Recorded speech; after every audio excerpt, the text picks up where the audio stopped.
الله أكبر الله أكبر الله أكبر لا إله إلا الله الله أكبر الله. الحمد لله رب العالمين نحمده ونستعينه ونستغفره ونؤمن به ونتوكل عليه ونعوذ بالله من شرور أنفسنا ومن سيئات أعمالنا من يهده الله فلا مضل له ومن يضلل فلا هادي له وأشهد أن لا إله إلا الله وحده لا شريك له وأشهد أن محمدا عبده ورسوله أرسله بالهدى ودين الحق ليظهره على الدين كله ولو كره المشركون. اللهم صل على محمد وعلى آل محمد كما صليت على إبراهيم وعلى آل إبراهيم إنك حميد مجيد. اللهم بارك على محمد وعلى آل محمد كما باركت على إبراهيم وعلى آل إبراهيم إنك حميد مجيد. يا أيها الذين آمنوا اتقوا الله حق تقاته ولا تموتن إلا وأنتم مسلمون. يا أيها الناس اتقوا ربكم الذي خلقكم من نفس واحدة وخلق منها زوجها وبث منهما رجالا كثيرا ونساء واتقوا الله الذي تساءلون به والأرحام إن الله كان عليكم رقيبا. يا أيها الذين آمنوا اتقوا الله وقولوا قولا سديدا يصلح لكم أعمالكم ويغفر لكم ذنوبكم ومن يطع الله ورسوله فقد فاز فوزا عظيما. أما بعد فإن خير الكلام كلام الله وخير الهدي هدي محمد صلى الله عليه وسلم وشر الأمور محدثاتها وكل بدعة ضلالة وكل ضلالة في النار. أعوذ بالله من الشيطان الرجيم. بسم الله الرحمن الرحيم. واتقوا يوما ترجعون فيه إلى الله ثم توفى كل نفس ما كسبت وهم لا يظلمون. الله أكبر الله أكبر الله أكبر لا إله إلا الله والله أكبر الله أكبر ولله الحمد. പ്രിയപ്പെട്ട സഹോദരങ്ങളെ സഹോദരികളെ, ജീവിതത്തിൻ്റെ ഏതേത് സന്ദർഭങ്ങളിലും നമ്മെ സൃഷ്ടിക്കുകയും പരിപാലിക്കുകയും ചെയ്തുകൊണ്ടിരിക്കുന്ന പടച്ചറപ്പിൻ്റെ നിയമങ്ങളും നിർദ്ദേശങ്ങളും നിരോധനങ്ങളും പാലിച്ചുകൊണ്ട് ജീവിക്കണമെന്നെല്ലാവരോടും ഉപദേശിക്കുകയാണ്. പടച്ചറപ്പ് നമുക്ക് ഓരോരുത്തർക്കും അതിന് തൗഫീഖ് നൽകട്ടെ. യാ റബ്ബി ലക്കൽ ഹംദ്. ഒരിക്കലൂടെ ഒരു പെരുന്നാൾ കൂടി ആഘോഷിക്കാൻ പടച്ചറപ്പ് നമുക്ക് തൗഫീഖ് നൽകിയിരിക്കുകയാണ്. ഇന്നലെ വരെ ഏകദേശം ഒരു മാസക്കാലം നമ്മൾ ചെയ്തു കൂട്ടിയ ആരാധനാക്രമങ്ങൾ, നമസ്കാരങ്ങൾ, നോമ്പുകൾ, അതേപോലെ മറ്റു പ്രവർത്തനങ്ങൾ എല്ലാം പടച്ചറപ്പ് നമ്മിൽ സ്വീകരിച്ചുവെങ്കിൽ യാ റബ്ബി ലക്കൽ ഹംദ്. സ്വീകരിച്ചില്ല എങ്കിൽ അതൊരു വലിയ നഷ്ടമാണ്. നമുക്ക് ഈ സമയത്ത് ആത്മാർത്ഥമായി പടച്ചറപ്പിനോട് പ്രാർത്ഥിക്കാം, അല്ലാഹു ഞങ്ങളുടെ ആരാധനാകർമ്മങ്ങൾ മുഴുവൻ നീ സ്വീകരിക്കണേ റബ്ബേ. അതെന്തെങ്കിലും വല്ല പാളിച്ചകളും വന്നു പോയിട്ടുണ്ടെങ്കിൽ നാഥ ഞങ്ങൾക്കത് നീ വിട്ടുപുറത്ത് മാപ്പാക്കി നൽകണേ റബ്ബേ. പ്രിയപ്പെട്ട സഹോദരങ്ങളെ, ഈ സന്ദർഭത്തിൽ 4 കാര്യങ്ങളാണ് ഞാൻ നിങ്ങളോട് സൂചിപ്പിക്കാൻ ആഗ്രഹിക്കുന്നത്. ഒന്ന്, ലഹരിയിൽ അമർന്ന നമ്മുടെ നാടിനെ കുറിച്ചാണ്, അതിൻ്റെ മാരകമായ ഭയാനകതയെ കുറിച്ചാണ്. ഞാൻ ഈ പെരുന്നാൾ ഖുതുബ തയ്യാറാക്കാനായി നോമ്പ് 1 മുതൽക്കുള്ള അഥവാ മാർച്ച് 2 മുതൽക്കുള്ള പത്രങ്ങൾ എടുത്തു, ലഹരി വാർത്തകൾ എഴുതാൻ. എനിക്കറിയാം ലഹരി വാർത്തകൾ മുഴുവനും ഇതിൽ കുറിക്കാൻ സാധിക്കില്ല എന്ന്. ഞാൻ വിചാരിച്ചത് ലഹരി മുഖേന നാട്ടിലുണ്ടായ പ്രശ്നങ്ങൾ സൂചിപ്പിക്കാൻ വേണ്ടിയിട്ടാണ്. പക്ഷേ വെറും 3 ദിവസങ്ങൾ മാത്രമാണ് എനിക്ക് എഴുതാൻ കഴിഞ്ഞത്. 3 ദിവസത്തിലെ വാർത്തകൾ മാത്രം. കാരണം അത്രമാത്രം അതിൽ വാർത്തകളുണ്ട്. അതിൽ പലതുമുണ്ട്. അഫാന്റെ കൊലപാതക പരമ്പരയുണ്ട്. മാതാവിനെയും പിതാവിനെയും മക്കളെയും കൂടെ പഠിക്കുന്നവരെയും അയൽവാസികളെയും പോലീസിന് വിവരം നൽകിയവരെയും എതിർത്തവരെയും ക്രൂരമായി കൊന്ന വാർത്തകൾ ആ പത്രത്തിന്റെ താളുകളിലുണ്ട്. അവിടെയും കൊണ്ട് അവസാനിക്കുന്നില്ല. അതെ, സ്വന്തം മക്കളെ ലഹരി കടത്താൻ ഉപയോഗിച്ച മാതാപിതാക്കളെ കുറിച്ചുള്ള വാർത്തകൾ അതിലുണ്ട്. സ്കൂൾ കുട്ടികളുടെ മേൽ ലഹരി വെച്ച് കെട്ടി കസ്റ്റമേഴ്സിലേക്ക് അത് വിടുന്ന അച്ഛന്റെ ഫോട്ടോ, മാതാപിതാവിനെ കുറിച്ചുള്ള വിവരം അതിലുണ്ട്. വിദ്യാർത്ഥികളിൽ നിന്ന് ഹോസ്റ്റലുകളിൽ നിന്ന് പിടിച്ചെടുക്കുന്നത് പുസ്തകത്തിന്റെ താളുകളല്ല, പുസ്തകത്തിന്റെ കെട്ടുകളല്ല, നേരെ മറിച്ച് ലഹരിയും അത് വിൽക്കാൻ ഉപയോഗിക്കുന്ന സാധനങ്ങളും തുലാസ് പോലത്തെ സാധനങ്ങളുമാണ്. അവിടെയും അവസാനിക്കുന്നില്ല. ജനനേന്ദ്രിയത്തിൽ പോലും ലഹരി കടത്തിയ അമ്മയെ കുറിച്ചുള്ള വാർത്തകളും ആ പത്രത്തിന്റെ താളുകളിലുണ്ട്. ലഹരി ഉപയോഗിച്ച് ലക്കുകെട്ട പോലീസ് ഉദ്യോഗസ്ഥന്റെയും അതേപോലെ ഡോക്ടറുടെയും നഴ്സിന്റെയും വാർത്തകളും ആ പത്രത്തിലുണ്ട്. എക്സൈസ് വകുപ്പ് നടപ്പാക്കുന്ന ഓപ്പറേഷൻ ഡി ഹണ്ടിന്റെ കീഴിൽ കഴിഞ്ഞ 36 ദിവസത്തിനുള്ളിൽ പോലീസ് എടുത്ത കേസുകളുടെ എണ്ണം 8777ആണ്. 8777. അതിൽ സ്വാധീനങ്ങളുള്ള ആളുകൾ കേസില്ലാതെ പോയവരുണ്ട്. അതേപോലെ തന്നെ പോലീസിന് തന്നെ ഭാഷയിൽ പറഞ്ഞാൽ അഥവാ പരിശോധിക്കാനുള്ള സാഹചര്യം കിട്ടാതെ അവന്റെ ഈ മിനിങ്ങൊന്ന് ഇറങ്ങിപ്പോകുമ്പോൾ പിന്നീട് അത് ലഹരിയാണെന്ന് പറയാൻ എവിഡൻസ് ഇല്ലാതെ കഴിഞ്ഞു പോയ മറ്റു ചില കേസുകളുമുണ്ട്. ഏതായിരുന്നാലും ചില്ലറ കേസുകളല്ല, എല്ലാത്തിനും പിന്നിലും ലഹരി തന്നെയാണ്. പ്രിയപ്പെട്ടവരെ, ദൈവത്തിന്റെ സ്വന്തം നാടെന്ന് നമ്മൾ പറയുന്ന നമ്മുടെ കേരളത്തിലെ കഴിഞ്ഞ 2 മാസത്തിനുള്ളിൽ 70 കൊലപാതകങ്ങളാണ് നടത്തുമെന്ന് പറയുമ്പോ എല്ലാറ്റിന്റെയും പിന്നില് അതേ ലഹരി തന്നെയാണ്. ലോകാവസാനത്തിന്റെ അടയാളം പോലെ ലോകാവസാനം സംഭവിക്കുമ്പോ അത് വരാനാകുമ്പോ അല്ലാഹു ഹബീബ് പറഞ്ഞത് വ്യാപകമായ രൂപത്തിൽ ലഹരി ഉപയോഗിക്കുമെന്നാണ്, കള്ളു കുടിക്കുമെന്നാണ്. അതെ, ഇതിന്റെ മതപരമായ പശ്ചാത്തലമുണ്ട്. അതാണ് ഞാൻ ആദ്യമായി സൂചിപ്പിക്കാൻ ആഗ്രഹിക്കുന്നത്. അത് റസൂൽ പറഞ്ഞേ, ഇത് ഉപയോഗിക്കുന്നതോട് കൂടി മതത്തിൽ നിന്നവൻ പുറത്തായി. പ്രവാചകന്റെ വാക്ക് പ്രകാരമാണ്, വിശ്വാസിയായിക്കൊണ്ട് അവനൊരിക്കലും അത് ഉപയോഗിക്കാൻ കഴിയില്ല എന്നാണ്. എന്ന് വെച്ചാൽ വിശ്വാസി ഉപയോഗിക്കില്ല. ഉപയോഗിക്കുന്നവരാണെങ്കിലോ അവന്റെ പേര് മുത്തുനബിന്റെ പേരാണെങ്കിലും ഇന്നലെ ഒരു വാർത്ത കേൾക്കുകയുണ്ടായി. അത് ഉപയോഗിച്ചതിന്റെ പേര് അയ്യൂബ് നബിന്റെ പേരാണ്. ആ പേര് പോലും അപ്രകാരമാണ്, അയ്യൂബ് നബി എന്നാണ്. അത് ഏതൊരുത്തിന്റെ പേരാണെങ്കിലും എന്ത് പേരാണെങ്കിലും ശരി, ഉപയോഗിക്കുന്നതോടുകൂടി അവൻ മതത്തിന്റെ പുറത്താണ് എന്നാണ് പ്രമാണങ്ങൾ നമ്മെ പഠിപ്പിക്കുന്നത്.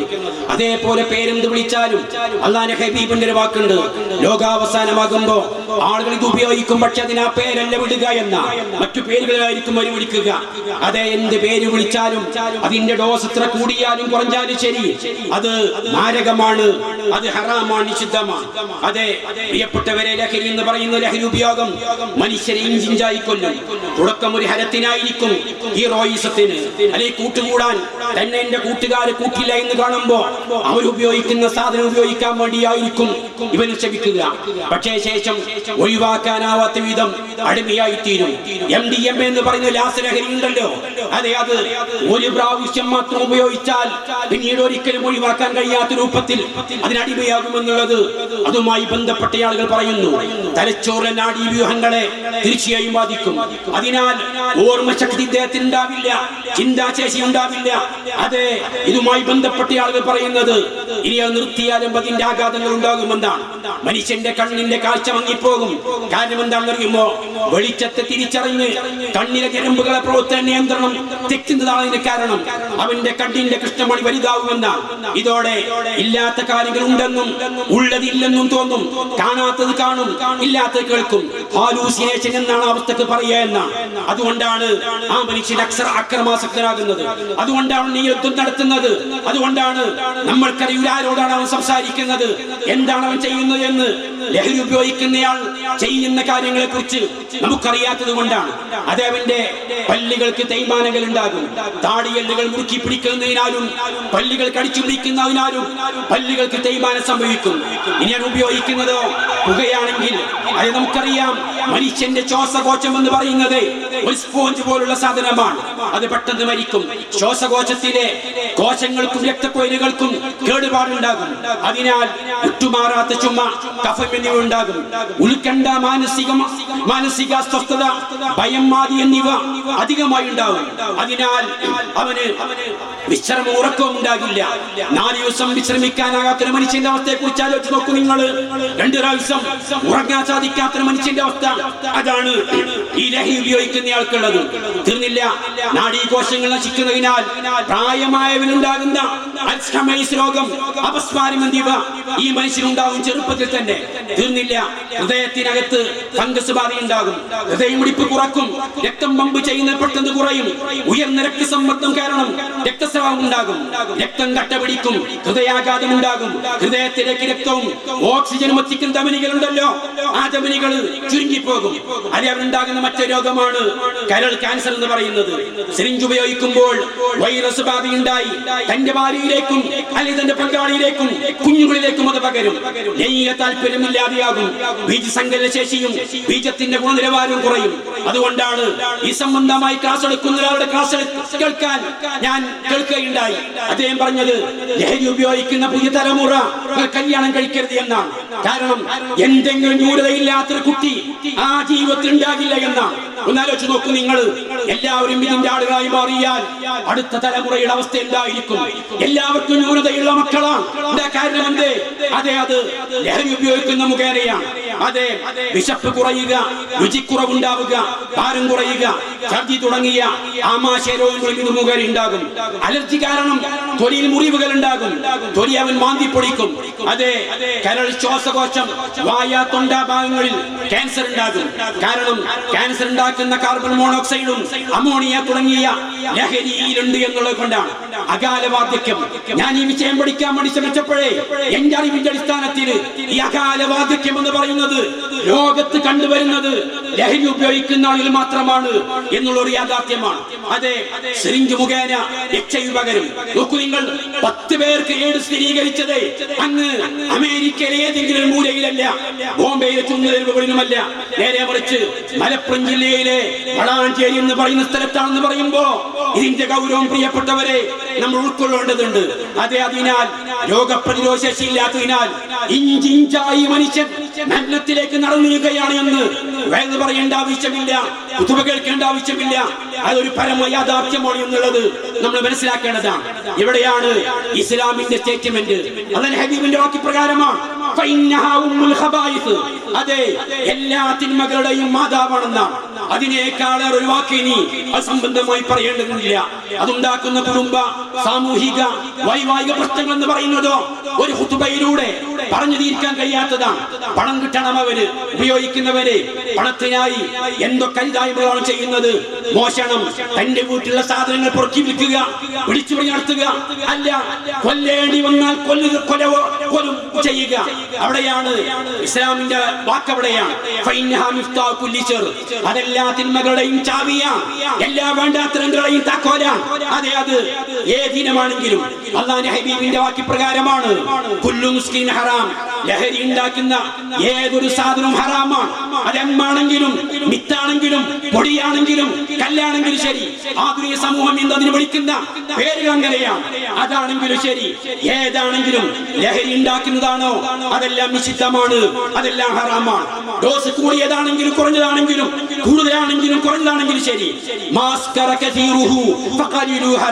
ലഹരി ഉണ്ടാക്കുന്ന സാധനം കൂടുതലാണെങ്കിലും കുറച്ചാണെങ്കിലും ഒക്കെ അതെല്ലാം ലഹരി ഉണ്ടാക്കുന്നതാണ്, അതെല്ലാം ഹറാമാണ്.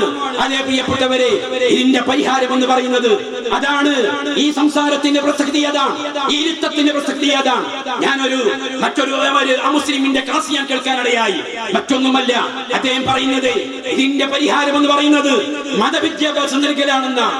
അതേ, ദൈവത്തിനെ കുറിച്ചുള്ള പേടി നൽകലാണെന്നാണ്. നോക്കൂ നിങ്ങൾ, ഭൗതിക വിദ്യാഭ്യാസത്തിന്റെ ആ ചുരക്കടയിൽ ഭൗതിക വിദ്യാഭ്യാസം മക്കൾ കൊടുക്കുന്നതിന് വേണ്ടിയിട്ട് മദ്രസയിലേക്ക് പറഞ്ഞയക്കാൻ, ദീനീ വിദ്യാഭ്യാസം നൽകാൻ നമ്മൾ പഠിച്ചപ്പോഴാണ് ഇത്തരം വേണ്ടാത്തരങ്ങൾ കയറി വന്നെന്ന് പറഞ്ഞാൽ അതൊരളവോളം ശരിയാണ് എന്നുള്ളത് ഇദ്ദേഹത്തിന്റെ വാക്ക് നമ്മെ തെரியപ്പെടുത്തുകയാണ്. അല്ലാഹു അക്ബർ, അല്ലാഹു അക്ബർ, അല്ലാഹു അക്ബർ, ലാ ഇലാഹ ഇല്ലല്ലാഹു അല്ലാഹു അക്ബർ, അല്ലാഹു അക്ബർ, വലില്ലാഹിൽ ഹംദ്. രണ്ടാമത് എനിക്ക് സൂചിപ്പിക്കാനുള്ളത് ആത്മഹത്യയെ കുറിച്ചാണ്. ഇതൊന്നൊരു നിത്യ സംഭവമാണ്. നിസ്സാര കാര്യങ്ങൾക്ക്, പരീക്ഷയെ തോറ്റതിന്, മാർക്ക് കുറഞ്ഞതിന്, ഉദ്ദേശിച്ച ഓപ്ഷൻ ലഭിക്കാത്തതിന്, മാതാപിതാക്കൾ ദേഷ്യപ്പെട്ടതിന്, അധ്യാപകന്മാർ ശാസിച്ചതിന്, വാർഡൻ നോക്കിയതിന്, അയൽവാസി കണ്ടതിന്, ആഗ്രഹിച്ചത് കിട്ടാത്തതിന്, ഉദ്ദേശിച്ച് നടക്കാത്തതിന്, പ്രേമനൈരാശ്യത്തിന്. അതെ, ഫോണിന്റെ പേരിൽ മാത്രം എത്ര പേരാണ് ആത്മഹത്യ ചെയ്തത്? 1-ാം ക്ലാസ്സുകാരൻ ഫോൺ കിട്ടാത്തതിന്റെ പേരിലെ കുളിമുലേ കയറി ആത്മഹത്യ ചെയ്ത് മറ്റേ നാട്ടിലല്ല, മലപ്പുറം ജില്ലയിലെ തിരൂരിലാണ്. മലപ്പുറം ജില്ലയിലെ തിരൂരിലാണ്. എവിടെയാണ് ഖുർആൻ പറയുന്നത്? വലാ തഖ്തുലു അൻഫുസകും ഇന്നല്ലാഹ കാന ബികും റഹീമ. ആത്മഹത്യ ചെയ്യരുത്. കാരണം എന്താണ്? പടച്ചറബ്ബിന് നിങ്ങളുടെ കാരുണ്യത്തിന്റെ ഭാഗമായി കൊണ്ടാണെന്നാണ്. അതെ, ആത്മഹത്യ അതൊരു സൊല്യൂഷൻ അല്ല, നേരെ മറിച്ച് അത് വലിയ പ്രോബ്ലമാണ്, ഒരു വലിയ പ്രശ്നമാണ്. ഖുർആന്റെ പ്രഖ്യാപനം അതാണ്. ആത്മഹത്യ അത് പരിഹാരമല്ല എന്നാണ്. അതിന്റെ പരലോകത്തുള്ള ശിക്ഷയാണെങ്കിലോ അതെ എപ്രകാരമാണോ ഒരു മനുഷ്യൻ വിളിച്ചു മരിക്കുന്നത് അതേപോലെ ആയിരിക്കും നാളെ പരലോകത്തും നാളെ ശിക്ഷിക്കപ്പെടുക എന്നാണ്. മാത്രമല്ല പ്രിയപ്പെട്ടവരെ, മഞ്ഞപ്പെട്ട് ചെന്നാലേ ഈ ഉപയോഗിക്കാത്തവനും ആർക്കാണെങ്കിലും ശരി നമ്മളൊക്കെ അനുഭവിക്കേണ്ട ഒരു പരലോക ജീവിതം ഉണ്ടല്ലോ. അവിടെ ഒന്നുകിൽ സ്വർഗമുണ്ട്, രണ്ടാമത് നരകമുണ്ട്. അതേ ആ സ്വർഗത്തിൽ പ്രവേശിക്കാനവനാകില്ല. അവൻ പോകേണ്ടത് ശാശ്വതമായ നരകത്തിലേക്കാണ് എന്ന കാര്യം നമ്മൾ മനസ്സിലാക്കണം. മാത്രമല്ല ആത്മീയതയുടെ മേലിലെ അള്ളാഹുവിനെ നമസ്കരിക്കുകയുണ്ടായില്ല.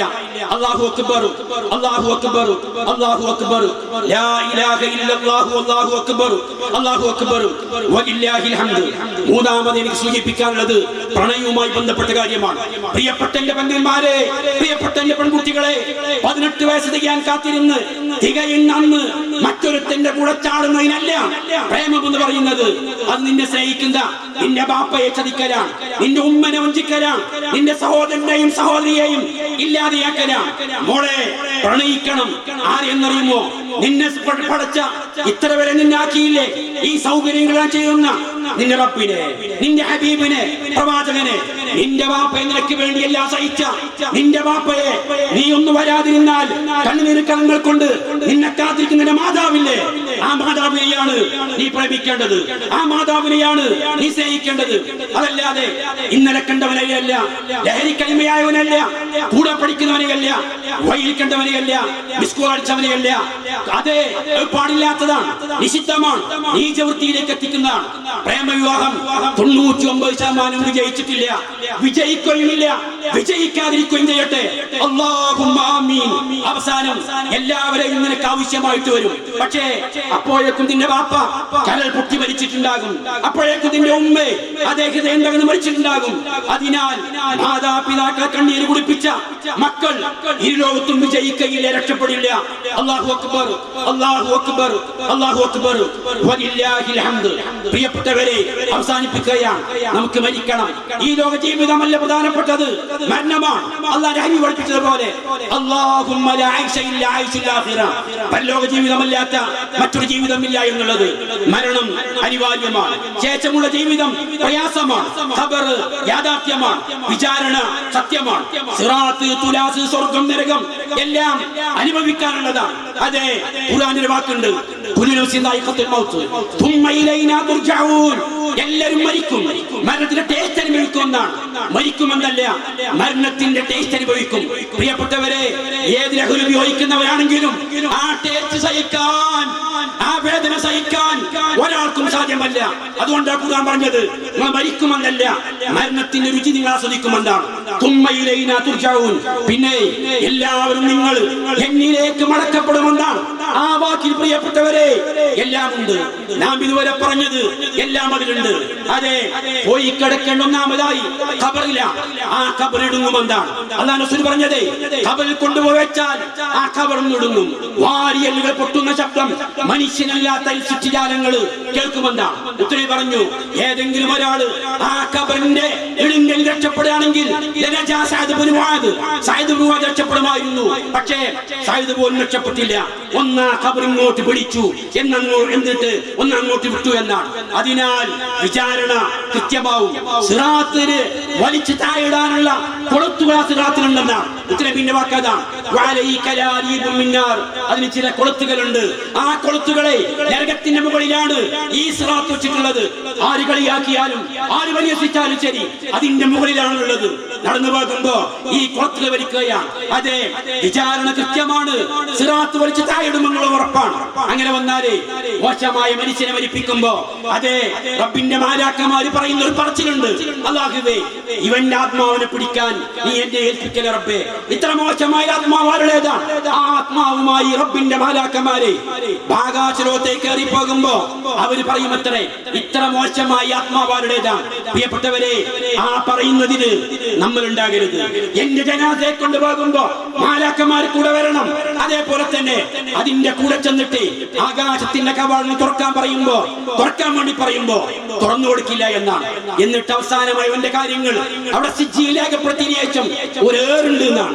ആ എവിടേക്ക് ആരെടുക്കാൻ പറയുമ്പോ ഈ കിടക്കുന്ന കബറിലേക്ക് ആ കബറിലേക്ക് എറിഞ്ഞാൽ ആ ശരീരത്തിലേക്ക് ആത്മാവ് വേറെ എവിടെയും പതിക്കാതെ ആ ശരീരത്തിലേക്ക് തന്നെ വരും. ആ എറിയപ്പെടുന്നത് എന്റെ ആത്മാവാണെങ്കിൽ, ആ എറിയപ്പെടുന്നത് ഇരിക്കുന്ന നമ്മുടെ ആത്മാവാണെങ്കിൽ, പ്രിയപ്പെട്ടവരെ, ഈ ദുനിയാവിലെ ജീവിതം നമുക്ക് കഷ്ടമാണ്. ഇന്നലെ വരെ നമ്മൾ ചെയ്തു കൂട്ടിയ ആരാധനാക്രമങ്ങൾ മുഴുവൻ നമുക്ക് നഷ്ടമാണ്. അതിനാൽ നഷ്ടമായി കൂടാ. ഇത് നമുക്ക് അനുകൂലമാവണം, അത് നമുക്ക് പോസിറ്റീവ് ആവണം. അതിന് വേണ്ട പടിയാണ് നമ്മൾ എടുക്കേണ്ടത്. അവസാനമായി അവൻ പറയുന്ന ഒരു വാക്കുണ്ട്, അല്ലാഹുമ്മ ലാ തുഖിമിസാ, അല്ലാഹുമ്മ ലാ തുഖിമിസാ.